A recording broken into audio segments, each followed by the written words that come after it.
అధిక వడ్డీ ఆశ చూపి జనాలని మోసం చేస్తున్న బాలాజీ నాయక్ని నల్గొండ పోలీసులు అరెస్ట్ చేయడం జరిగింది. మనతో మాట్లాడడానికి జిల్లా ఎస్పీ ఉన్నారు. సార్, మొత్తమే చూసినట్లయితే వందలాది మంది బాధితులు కూడా చూడడం జరిగింది. మొన్న ఇంటిపై కూడా వెళ్ళి దాడి చేసినటువంటి పరిస్థితి కనిపిస్తుంది. రూ. 5, రూ. 10 అధిక వడ్డీ చూపి ఎంతోమంది అమాయకులను కూడా ఆ బాలాజీ నాయక్ ఎలా సార్ మొత్తం మీద ఇతని స్టోరీ? అంటే గత 5 సంవత్సరాల నుంచి కూడా అధిక వడ్డీ జనాల్ని మోసం చేసి ఇది చేయడం జరుగుతున్నది. ఇనీషియల్గా ఒక 2%, రూ. 2, దాని తర్వాత రూ. 4, దాని తర్వాత 6, 8, 10, ఆఖరికి రూపాయలు కూడా అతను ప్రామిస్ చేసి జనాల్ని మోసం చేసి అతని దగ్గర నుంచి డబ్బులు కలెక్ట్ చేయడం జరిగింది. ఈ డబ్బులు వచ్చిన డబ్బులు కూడా అతను వేరే ఏమి ఇన్వెస్ట్మెంట్ చేయకుండా ఉన్న వడ్డీనే రిటర్న్గా ఇచ్చేసి అతని మనీ అంతా కూడా మొత్తం ఇంట్రెస్ట్ కిందనే ఇవ్వడం జరిగింది. అందుకని ఇప్పుడు ఆయన దగ్గర మొత్తం మనం సుమారు ఒక 100 వరకు బాధితులు మనం గుర్తించడం జరిగింది. ఇంకా చాలామంది బాధితులు కూడా ఉంటారు. పోలీస్ స్టేషన్కి వచ్చిన తర్వాత మనకి ఎంతమంది బాధితులు ఉన్నారో మనకి తెలవడం జరుగుతుంది. అతను మొత్తం కూడా ఇన్వెస్ట్ చేసిన డబ్బులు కూడా చూస్తున్నాం. 12 కోట్ల వరకు కూడా స్టాక్ మార్కెట్లో పెట్టడం, అదేవిధంగా 2 కోట్ల వరకు వైన్స్ టెండర్లలో పెట్టడం, ఈ డబ్బులన్నీ కూడా. అయితే ఇప్పుడు ఇతను ఈ డబ్బులు ఇన్వెస్ట్మెంట్లు చేయకుండా స్టార్టింగ్లో కొంతవరకు స్టాక్ మార్కెట్లో 12 కోట్ల వరకు ఫ్యూచర్స్ అండ్ ఆప్షన్స్ అనే ట్రేడింగ్ చేసి అన్నిట్లో మొత్తం 12 కోట్లు కూడా అతను లాస్ పోవడం జరిగింది. అదేవిధంగా మందు టెండర్లు వస్తాయని చెప్పేసి 111 నామినేషన్స్ వేసి అందులో కూడా అన్ని ఒకటే టెండర్ రావడం, అట్లా కూడా అతను మనీ లాస్ చేయడం జరిగింది. దాని తర్వాత ఒకసారి లాస్ వచ్చిన తర్వాత మళ్ళీ ఇక జనాలకి ఇంట్రెస్ట్ కట్టలేక కొత్త మందిని తీసుకొని వచ్చేసి వాళ్ళందరూ అధిక వడ్డీ ఇస్తా అని చెప్పేసి తీసుకొని వచ్చి వాళ్ళకి ఇంట్రెస్ట్ కింద ఇచ్చి వాళ్ళని నమ్మించి ఇదంతా పెద్ద స్కామ్ చేయడం జరిగింది. పబ్లిక్ ఎలా నమ్మేశారు? వాళ్ళు చూసినట్లే కూడా కొన్ని ప్రాపర్టీస్ చూపించి నల్గొండ ఐటీ టవర్ కూడా అతందే అని, కొంతమంది రియల్ ఎస్టేట్ కంపెనీలు చూపించి తనవే అని ఈ విధంగా చెప్పేదా ఏదైనా? అంటే జనాలకి సగం వరకు నమ్మకం రానికి కారణం ఒకటి ఏంటి అంటే అతను వడ్డీ అనేది కొంతవరకు సమయానికి ఇవ్వడం జరిగింది. ఒక 2 సంవత్సరాల క్రితం వడ్డీ ఇస్తున్నాడు కదా అని చెప్పేసి చాలామంది అది చూసి నమ్మి కొంతమంది కొత్తగా ఇన్వెస్ట్ చేసినారు. అదేవిధంగా చాలామందిని హైదరాబాద్లో ఏదో ఒక రియల్ ఎస్టేట్ వెంచర్ దగ్గర తీసుకుపోవడము, లేకపోతే ఐటీ టవర్ తీసుకెళ్ళి ఐటీ టవర్ నాది అని చెప్పడము, లేకపోతే ఈ పెట్రోల్ బంక్ నాది అని చెప్పడము, ఈ వైన్ షాప్స్ నాది, ఈ వైన్ షాప్స్ వాళ్ళు ఇంత కలెక్షన్ అయింది, రేపు మీకు మనీ ఇచ్చేస్తాను.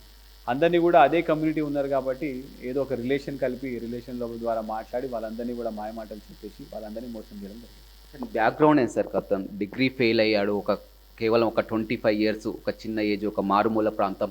ఈ ఫీల్డ్కి ఎట్లా వచ్చింది? అతనికి ఆలోచన ఏంది అసలు? ఇంతకుముందు ఇతనిపై ఏమైనా కేసులా? ఇప్పుడు ఇతని మీద ఇంతకుముందు కేసులు ఏం లేవు. ఇతను డిగ్రీ ఫెయిల్ అయిన తర్వాత ఒక ఐస్ క్రీమ్ షాప్ పెట్టుకున్నాడని చెప్తున్నారు. ఐస్ క్రీమ్ షాప్ నడవపోయేసరికి అప్పుగా సుమారు ఫస్ట్ 10-15 లక్షలు తీసుకున్న తర్వాత ఆ అప్పు డబ్బులు కట్టలేక అధిక వడ్డీ ఇస్తా అని చెప్పేసి మళ్ళీ కొత్తగా డబ్బులు తీసుకొని అట్లా అప్పు కట్టుకుంటూ ఇట్లా పెద్ద ఒక పాన్జీ స్కీమ్ లాగా తయారు చేసుకొని ఇంతవరకు తీసుకొని రావడం జరిగింది. ఎంతోమంది బాధితులు కూడా ఎస్పీ కార్యాలయానికి స్వయంగా మీకు వచ్చి కూడా వారు కలుస్తున్నారు. గతంలో కూడా కలిసినటువంటి పరిస్థితి. బాధితులకు ఏ విధంగా న్యాయం చేస్తారు? ఇప్పుడు ఇది ఇంట్రెస్ట్కి మీరు బాలాజీ నాయక్ దగ్గర ఎంత డబ్బులు ఇచ్చినారు, ఎన్ని డబ్బులు ఇచ్చినారు, ఇవన్నీ కూడా మా దగ్గర మీరు పోలీస్ స్టేషన్కి వచ్చిన తర్వాత మనకి దాని మీద ఒక లిస్ట్ అనేది మనం ఒకటి తయారు చేస్తాము. చేసిన తర్వాత బాలాజీ నాయక్ పేరు మీద, వాళ్ళ చుట్టాల పేరు మీద, వాళ్ళ బినామీల పేర్ల మీద ఈ డబ్బులు కలెక్ట్ చేసుకొని ఏమైనా ఇన్వెస్ట్మెంట్లు ఉన్నాయి, ఏమైనా ప్రాపర్టీస్ ఉంటే ఈ ప్రాపర్టీస్ అన్నీ కూడా మనం సీజ్ చేసి అటాచ్ చేసిన తర్వాత కోర్టుకి సబ్మిట్ చేయడం జరుగుతుంది. కోర్టు మళ్ళీ దాన్ని బాధితులకి ఒక ఆర్బిట్రేటర్ని పెట్టి అవన్నీ కూడా వాళ్ళకి పంచడం జరుగుతుంది. ఇప్పుడు ఎంతవరకు ఉన్నాయి సార్ ఇతని మీద ప్రాపర్టీస్? 100 కోట్ల వరకు. ఇప్పుడు వరకు మేము అతన్ని మేము పొద్దునే పట్టుకున్నాము. ఉన్న కాసేపు ఇంట్రాగేషన్లో ఉన్న డాక్యుమెంట్స్ కలెక్ట్ చేస్తే మాత్రం సుమారు ఒక 6 నుంచి 10 కోట్ల వరకు ఉన్నాయని మాకు తెలుస్తుంది. కాకపోతే అది కూడా మనం ఇంకా వెరిఫై చేయాలి. అది అతను చెప్పిన కన్ఫెషన్లో ఉంది కాబట్టి మళ్ళీ దాని మార్కెట్ వాల్యూ ఎంత ఉందో చూసుకొని మళ్ళీ మాకు ఒక 1 వీక్లో దాని గురించి క్లారిటీ వస్తుంది. ప్రజలకు ఏం చెప్తారు సార్? ఈ విధంగా అధిక వడ్డీ ఆశ చూపి కూడా చాలా వరకు ఈ విధంగా మోసపోతున్నటువంటి పని. అందరికీ ఒకటే విజ్ఞప్తి అండి. ఎందుకంటే ఏదైనా మనం బ్యాంక్ తీసుకున్నా కూడా బ్యాంకులో మనకి సంవత్సరానికి 7 నుంచి 8% వరకు వాళ్ళు లోన్ ఇస్తారు. అదే ఇప్పుడు ఈ పరిస్థితిలో మీరు ₹2 అనుకున్నా కూడా 24%, మీరు ₹10 అనుకుంటే 120%. అంటే మీరు ఏ బిజినెస్ చేసినా కూడా 120% అనేది ఎవ్వరు కూడా సంపాదించలేరు. అది ఎక్కడ కూడా సాధ్యమైన పని కాదు. ₹2 మీరు ఏదైనా సంపాదించినా కూడా ఏదో ఒకటి నమ్మొచ్చు, కానీ 10%, 15%, 20% ఇంపాసిబుల్. పైగా ఎప్పుడైనా కూడా మీరు ఎవరికైనా మనీ లోన్ ఇచ్చేటప్పుడు వాళ్ళకి రీపేయింగ్ కెపాసిటీ, మీరు ఒకవేళ ఫార్మల్గా ఉన్నా కూడా ఇన్ఫార్మల్గా ఇచ్చుకున్నా కూడా రీపేయింగ్ కెపాసిటీ ఉండాలి. అంటే మనం వాళ్ళు ఇస్తే వాళ్ళు మళ్ళీ మనకి రిటర్న్ ఇస్తారు. ఆ డబ్బులు ఎక్కడ పెడుతున్నాడు అతను, డబ్బులు కరెక్ట్ ప్లేస్లో పెడుతున్నాడా లేదా, అన్నిటికన్నా ముఖ్యమైనది ఏంటంటే రిజిస్ట్రేషన్ ఉందా లేదా. ఎవరు పడితే వాళ్ళకి మనం మనీ ఇచ్చడానికి లేదు. చిట్స్ ఉన్నా కూడా రిజిస్ట్రేషన్ ఉండాలి, మనీ లెండింగ్ తీసుకున్నా కూడా రిజిస్ట్రేషన్ ఉండాలి. So only near registered firms దగ్గర మీరు ఇట్లాంటివి ఏమైనా ఉంటే యూ కెన్ వెంచర్ అని చెప్పి చెప్తున్నాను.